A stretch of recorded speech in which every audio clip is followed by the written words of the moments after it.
आप जब भी मार्केट के अंदर इन्वर्टर खरीदने के लिए जाते हैं तो मार्केट के अंदर दो प्रकार के इन्वर्टर आपको देखने को मिलते हैं, जिनको हम पीडब्ल्यूएम टेक्नोलॉजी और एमपीपीटी टेक्नोलॉजी के नाम से जानते हैं। तो अब हम इस वीडियो के द्वारा डिस्कस करेंगे कि आपको पीडब्ल्यूएम इन्वर्टर लेना है या एमपीपीटी इन्वर्टर लेना है, और इन दोनों ही इन्वर्टर में क्या डिफरेंस आने वाला है। तो आइए हम सबसे पहले बात करते हैं कि जो हमारे पीडब्ल्यूएम टेक्नोलॉजी के इन्वर्टर होते हैं, वह इन्वर्टर आपको किस तरह से इंस्टॉल करने होते हैं और इन्वर्टर कैसे काम करते हैं। तो पीडब्ल्यूएम टेक्नोलॉजी,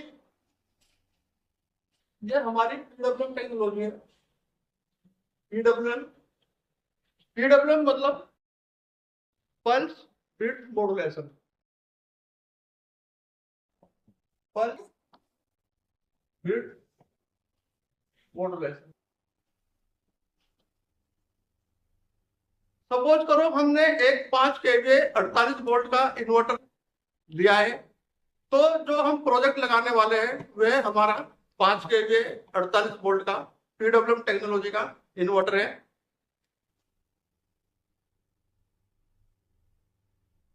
ये हमारे पास 5 केवीए 48 वोल्ट पीडब्ल्यूएम टेक्नोलॉजी का हमने इन्वर्टर लगाया है, और इस इन्वर्टर के साथ 220 एच की 4 बैटरियों को हमने सीरीज में कनेक्ट किया है। ये हमारी ग्रिड सप्लाई है और ये आउटपुट है,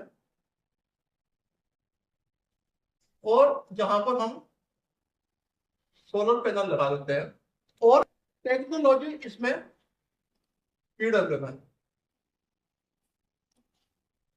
तो यह इन्वर्टर कैसे काम करता है वह हम समझने की कोशिश करते हैं।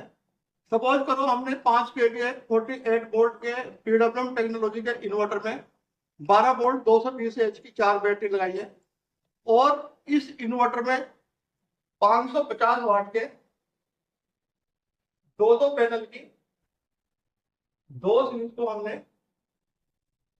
कनेक्ट किया है। इस इन्वर्टर के साथ मैंने 550 वाट के दो पैनल की 2 सीरीज मतलब 4 पैनल इंस्टॉल किए हैं।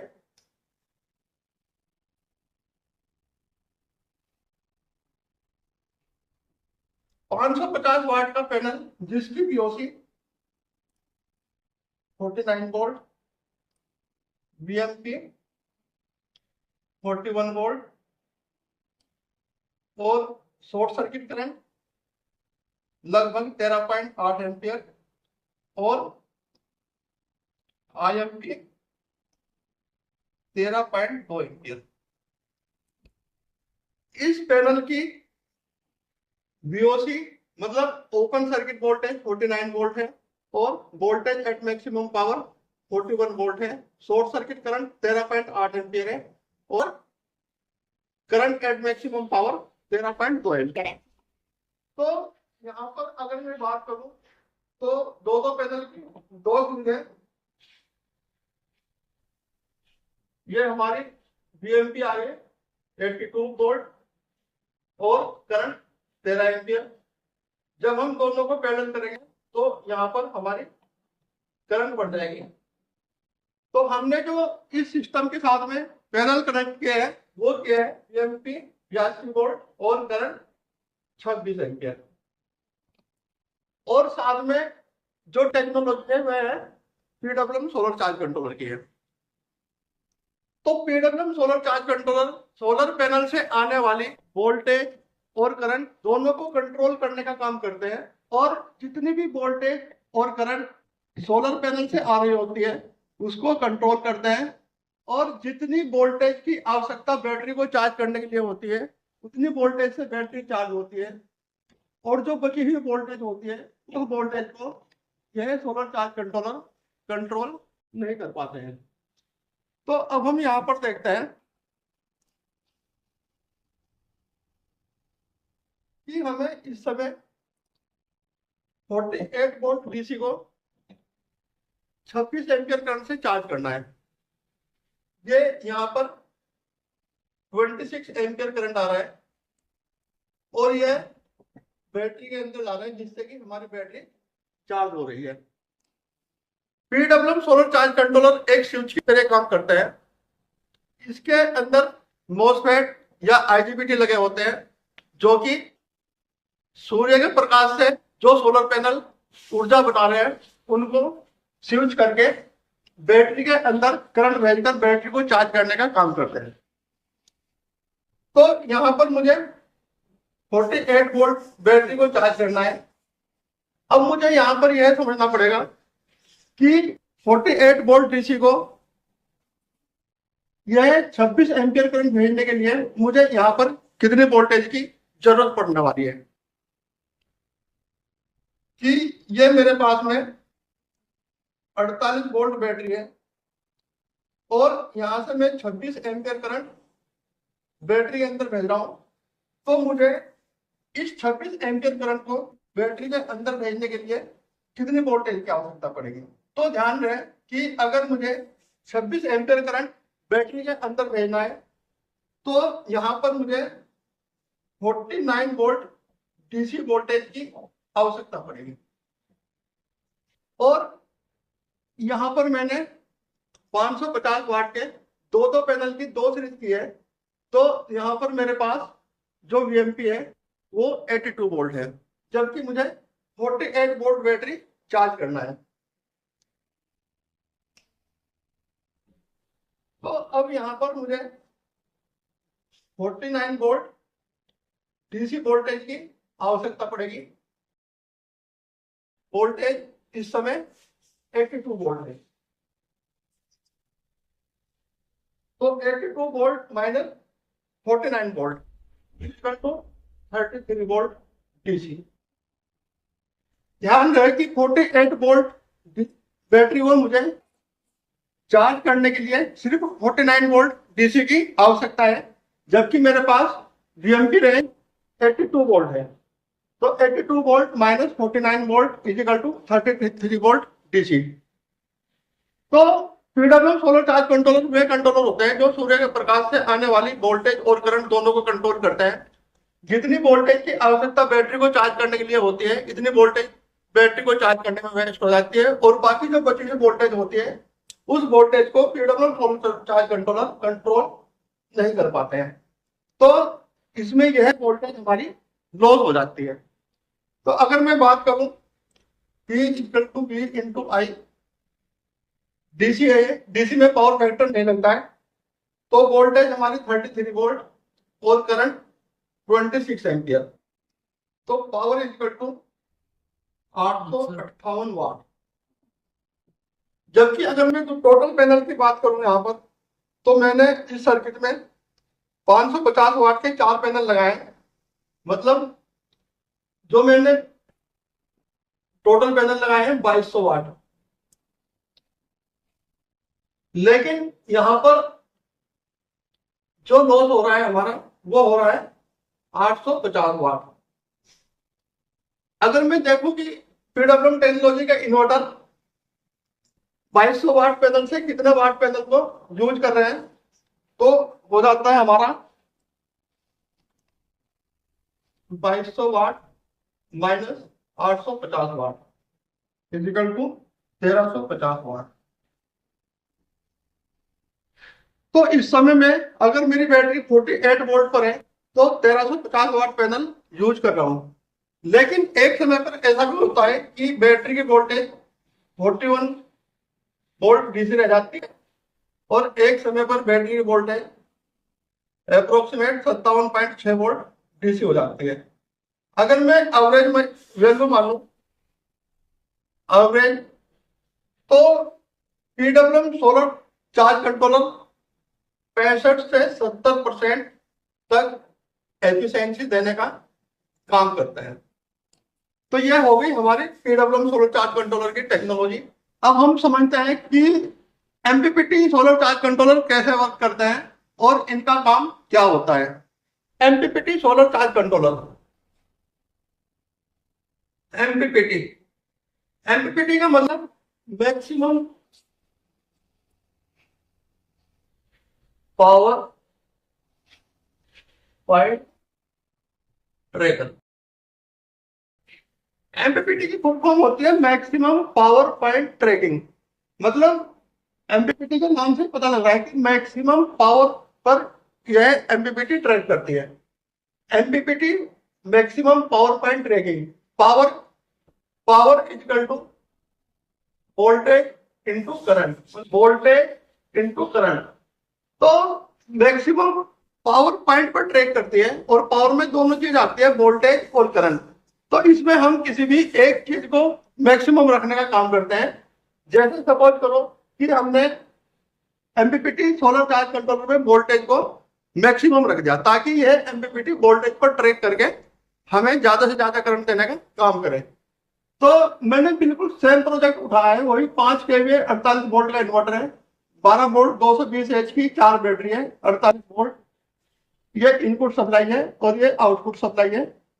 और ये जो 550 वाट के 4 पैनल, मैंने दो पैनल की 2 सीरीज करके पैरेलल किया था और यहाँ पर मुझे 26 एम्पीयर करंट मिला था। अब मैंने इन्हीं चारों पैनल को उठाया और एमपीपीटी के साथ मैंने इनको सीरीज में कनेक्ट कर दिया, 4 पैनल को, क्योंकि मुझे पता है कि यहाँ पर मुझे वोल्टेज मैक्सिमम रखनी है एमपीपीटी के लिए। क्योंकि एमपीपीटी का मतलब ही मैक्सिमम पावर पॉइंट ट्रैकिंग है, मतलब किसी एक वस्तु को आप मैक्सिमम रख सकते हैं। जैसे कि मैंने यहाँ पर वोल्टेज को मैक्सिमम रखा है। अब वोल्टेज मैंने कैसे मैक्सिमम रखी है कि 550 वाट के 4 पैनल को मैंने यहाँ पर सीरीज में कनेक्ट किया है और टेक्नोलॉजी जो है वो एमपीपीटी है। एमपीपीटी सोलर चार्ज कंट्रोलर लगे हैं इसमें। तो यहाँ पर अगर मैं बात करूं इस 550 वाट के पैनल की वीओसी तो वह 49 वोल्ट है, 49 49 49 और ये 49 और करंट आ गया 13 एम्पियर और वीएमपी 41 41 41 41 वोल्ट। करंट मान लेते हैं कि 13 एम्पियर करंट आ रहा है। तो इस चारों पैनल को जब हम सीरीज में कनेक्ट करते हैं तो टोटल वीएमपी रेंज यहां पर हमारे पास में आ जाती है 164 वोल्ट वीएमपी और करंट है हमारे पास 13 एम्पियर। तो ये चारों पैनल मैंने उठा के वहां पर सीरीज में कनेक्ट कर दिया है और अब हमारे पास में वीएमपी रेंज है जो वह 164 वोल्ट है और करंट 13 एम्पियर है। तो एमपीपीटी सोलर चार्ज कंट्रोलर वे कंट्रोलर होते हैं जो कि सोलर से आने वाली वोल्टेज और करंट दोनों को कंट्रोल करने का काम करते हैं। यह एक स्विच की तरह कार्य करते हैं क्योंकि इसके अंदर मॉसफेट या आईजीबीटी लगे होते हैं जो कि स्विचिंग का काम करके बैटरी को चार्ज करने का काम करते हैं। तो जैसे कि मैंने पीडब्ल्यूएम टेक्नोलॉजी में पढ़ाया आपको कि 48 वोल्ट बैटरी को चार्ज करने के लिए हमें 49 वोल्ट डीसी की आवश्यकता होगी। और जबकि मैंने इस एमपीपीटी को जो वीएमपी दिया है वह 164 वोल्ट डीसी दिया है सोलर से। तो अब मैं यहाँ पर देख लेता हूँ कि हमारे पास में बैटरियों को चार्ज करने के लिए 49 वोल्ट डीसी की आवश्यकता है और हमारे पास इनपुट में 164 वोल्ट है। तो इस समय हमारे पास कितनी वोल्टेज बची है? अभी हमारे पास जो शेष वोल्टेज बची है वो 115 वोल्ट डीसी बची है वीएमपी। तो एमपीपीटी सोलर चार्ज कंट्रोलर जैसे कि मैंने बताया यह वह कंट्रोलर होते हैं जो कि सोलर से आने वाली वोल्टेज और करंट दोनों को कंट्रोल करने का काम करते हैं और जितनी वोल्टेज की आवश्यकता बैटरी को चार्ज करने के लिए होती है उतनी वोल्टेज से हमारी बैटरी को चार्ज करते हैं और जो बची हुई वोल्टेज होती है उसे ये एमपीपीटी एक विशेष प्रकार की टेक्नोलॉजी के द्वारा जो बची हुई वोल्टेज होती है उसे करंट में कन्वर्ट करने का काम करते हैं। तो यहां पर हम अगर इस एमपीपीटी इन्वर्टर की एफिशिएंसी निकालें तो ऐसे हम निकाल के देख सकते हैं। Input power is equal to output power. Input power मतलब सोलर से आने वाली VMP and IMP, VMP into IMP is equal to output power DC voltage into DC current. तो यहाँ पर मुझे डीसी करंट निकालनी है। DC current is equal to VMP into IMP बटे बैटरी का वोल्टेज। तो DC current is equal to VMP 164 into IMP 13 ampere बटे बैटरी का voltage 48 volt DC is equal to 44 ampere current. तो पीडब्ल्यूएम इन्वर्टर में मैंने जब यह 4 पैनल दो पैनल के 2 सीरीज करके दिए, तो यह इन्वर्टर हमारा 26 एम्पियर से बैटरी को चार्ज कर रहा था, 26 एम्पियर बन रहा था, और यही पैनल मैंने चारों सीरीज में कनेक्ट कर दिए। तो इस समय यहाँ पर मेरे पास डीसी करंट 44 एम्पियर आ रहा है, मतलब 18 एम्पियर करंट एक्स्ट्रा आ जाता है हमारे पास में, सिर्फ तो ये टेक्नोलॉजी चेंज करके कि पीडब्ल्यूएम टेक्नोलॉजी में यह 26 एम्पियर करंट आ रहा था और एमपीपीटी टेक्नोलॉजी में यह हमारा 44 एम्पियर करंट आ रहा है। जब हम इन्वर्टर के ऊपर 80 से 90% करंट चलाते हैं तो यह एमपीपीटी, अगर हम 2200 वाट के पैनल लगा रहे हैं तो आउटपुट में डीसी करंट हमारा 48 एम्पियर प्राप्त होगा। एमपीपीटी टेक्नोलॉजी 95% से लेकर 98% तक काम करती है। यदि आप इन्वर्टर पर 10 किलोवाट पैनल लगा रहे हैं तो आपको 9.5 किलोवाट की एफिशिएंसी आराम से मिल जाती है। लेकिन यह इन्वर्टर पीडब्ल्यूएम टेक्नोलॉजी की अपेक्षा थोड़े महंगे होते हैं। पीडब्ल्यूएम इन्वर्टर एमपीपीटी की अपेक्षा थोड़ा सस्ता होता है। तो पीडब्ल्यूएम टेक्नोलॉजी जो है हमारी 65% से 70% के बीच में काम करती है और एमपीपीटी टेक्नोलॉजी 95% से लेकर 98% तक काम करने का कार्य करती है। MPPT solar charge controller solar से आने वाली पावर का मैक्सिमम यूटिलाइजेशन करने का कार्य करते हैं।